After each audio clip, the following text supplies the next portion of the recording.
新年快乐，恭喜发财！感谢大家跟我们购买我们的魔术红包。这一次还要跟大家介绍一下我们这一款神奇的魔术红包。仔细看哦，里面没有任何的东西，对不对？轻轻的揉一揉，咻，变出2000块钱。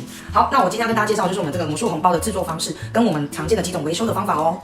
接下来我们要来进行我们的红包袋教学哦。首先你在配件包里面会拿到一个小片的红色纸片，跟一个大片的红色纸片，还有几条这个橡皮筋。那你所需要的材料有剪刀，跟一支红色的圆珠笔，还有我们的双面胶。好，那我们来看一下这个大的红色纸片呢，首先我们看一下这上面有这个压线。好，那有长方形的这个地方，你把它朝左边，然后这边呢你会发现有几个有压线的地方跟2个洞洞朝下，这一面是里面，那上面的压线是比较朝内的。好，那我们翻到背面，这个压线是比较凸出来的，这个就是外面。好，那我们要剪一条大概11.5公分的这个双面胶，把它贴在这个外面的地方。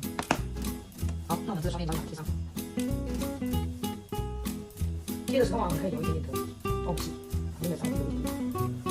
好，那这红包袋的双面胶已经贴好了。好，接下来呢，我们这个下面这个洞洞啊，我们要拿红色的笔把它戳开，这样戳一下，红色的笔把它戳开。然后这个地方呢有这个缺口，我们把它稍微折一下，折一下。那红色的笔是因为这样子在戳的时候，比较不会有一个明显的笔记在上面。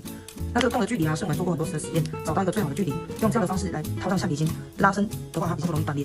好，那我们来试试看，拿起我们的橡皮筋把它拉开，稍微拉一下，把橡皮筋套在这个洞里面，直接套进去。好，那这个小的纸片呢，我们让这个比较光滑的这一面朝上面这个两会折进去里面。那其实两边都没有关系，就是这个有压线的这个地方，我们先让它朝下，把它们对齐，然后把橡皮筋拿起来倒进去。这样就可以。等一下呢，这个地方我们把它们对齐往上折，稍微压一下，再把它往内来。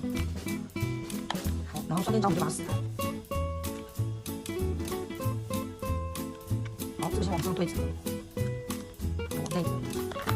好，那这边我们就把它压紧。压紧之后呢，这个边边我们可以拿一个重物稍微把它压着，7至10分钟，这样这个红包袋就已经完成啦。好，那我们来看到里面这边呢会有一个夹层，这个红色的这个纸片啊，因为有橡皮筋的关系，它是很有弹力的。好，那我们现在做一个实验，我们拿一张1000块把它放进去，把这个夹层拉起来。好，上面的地方我们把它压紧，数到3哦，1、2、3，哎，1000块就跑出来了。好，那我们这个红包袋的教学就到这边结束喽。好，接下来跟大家介绍几种红包袋坏掉的可能性。好，第一个，旁边这边可能稍微翘起来，那这个没有关系，这个就是简单我们把它压紧就好了。因为我们当时粘贴没有到这么的紧致，避免说后续有几种可能需要维修的可能。那这边的话呢，还有第二种是大家开的时候，松开了，那就代表里面的这个橡皮筋可能已经断裂了。好，那我们把它拆开来看一下。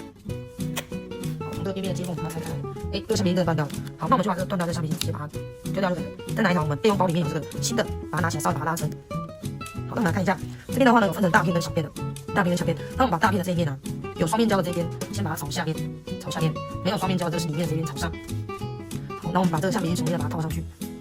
套上去这个洞里面，这边我们也把它套进去。好，我们把橡皮筋套进去，然后让这个地方这样子摊平。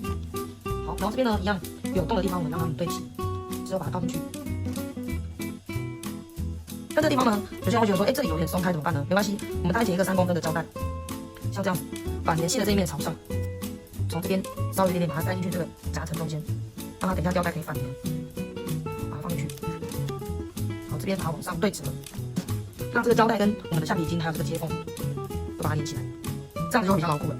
OK， 好，然后往回对着这个双面胶地方把它折回来。OK， 这样我们的红包袋就已经维修完成喽。好，这样子就应该可以重新再做使用了。好，我们来试试看，拿一张1000块把它放进去，好，测试一下，往上拉，捏紧，1、2、3，右边来。OK， 这样子红包袋就已经维修完成喽。